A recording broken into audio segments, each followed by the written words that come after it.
নারায়ে তাকবীর, নারায়ে তাকবীর। এই স্লোগান দিলে আমাদের রক্ত গরম হয়ে যায়। ভারতকে দমানোর একটাই রাস্তা এই স্লোগান, এছাড়া অন্য কোন স্লোগান বাংলাদেশের মার্কেটে খাবে না।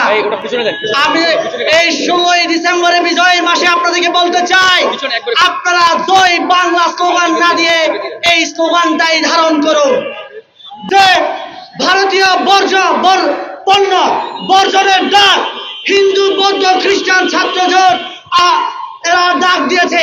আমি স্বাগতম জানাই।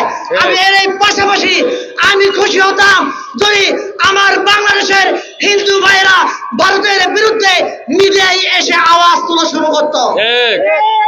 আমার বৌদ্ধ ভাইরা, আমার খ্রিস্টান ভাইরা মিডিয়ায় এসে আওয়াজ তুলত।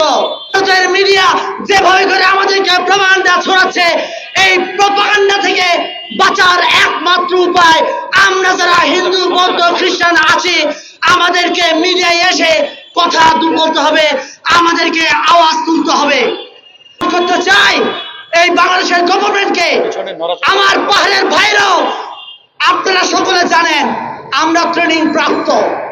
আমাদের অস্ত্রগুলা ভারতের বিরুদ্ধে তুলতে হবে।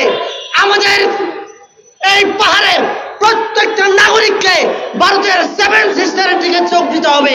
শেখ হাসিনা 2015 সালে বাংলাদেশের যে সংকটময় জায়গা ফেনী এবং চট্টগ্রামের মিরসরাই মাঝামাঝি, এটাকে বাংলাদেশের চিকেন নেক বলা হয়। এই সংকটময় জায়গায় প্রায় 900 একর জায়গা দিয়েছে।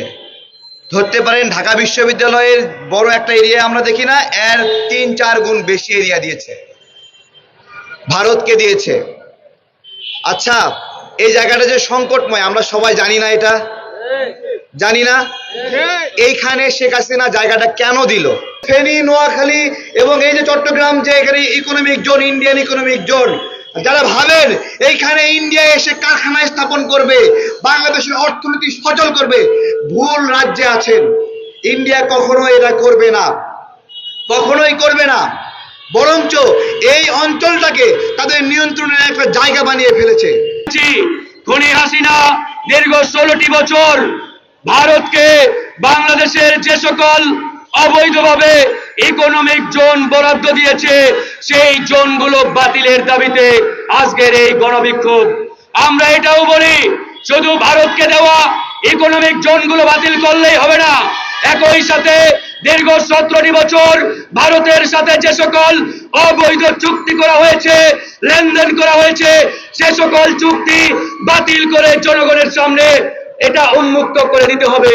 56,000 বর্গ মাইলের প্রত্যেকটি ইঞ্চি ইঞ্চি জায়গা এদেশের জনগণের, আমাদের আবু সাঈদদের, মীর মুগ্ধের। সুতরাং 1 ইঞ্চি জমি নিয়ে কেউ যদি ছিনিমিনি খেলার চেষ্টা করে, তাদের জায়গা এই বাংলাদেশের মাটিতে হবে না ইনশাআল্লাহ। এতটুকু আপনাদের কাছে বলতে চাই, আলেম ওলামা জাতীয় ঐক্য যাই কিছু বলেন না কেন, কারো স্টেটমেন্টে কোনো কাজ হবে না। হিন্দু সম্প্রদায়ের উপর হামলা হচ্ছে বলে যে অভিযোগ করা হচ্ছে, তাদেরকে সামনে চালিতে বসাতে হবে, তাদেরকে সামনে চালিতে বসাই তাদের স্টেটমেন্টের বিরুদ্ধে ভারতকে কঠিন কঠিন কঠিন জবাব দিতে হবে। ভারতীয় সরকারিভাবে আমাদের সাথে যে আচরণ করছে, সেগুলিকে আমরা অবশ্যই প্রতিবাদ করব এবং অবশ্যই সেটা প্রতিহত করব। মিরেশ্বরের ব্যাপারে আমার বক্তব্য খুব সংক্ষিপ্ত আকারে আমি বলতে চাই।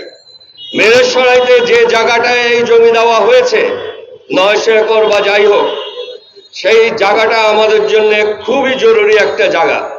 এই জায়গাটা বাংলাদেশিদের দখলে না থাকলে বাংলাদেশের রাষ্ট্রীয় নিরাপত্তা এবং সার্বভৌমত্ব চরমভাবে বিঘ্নিত হবে।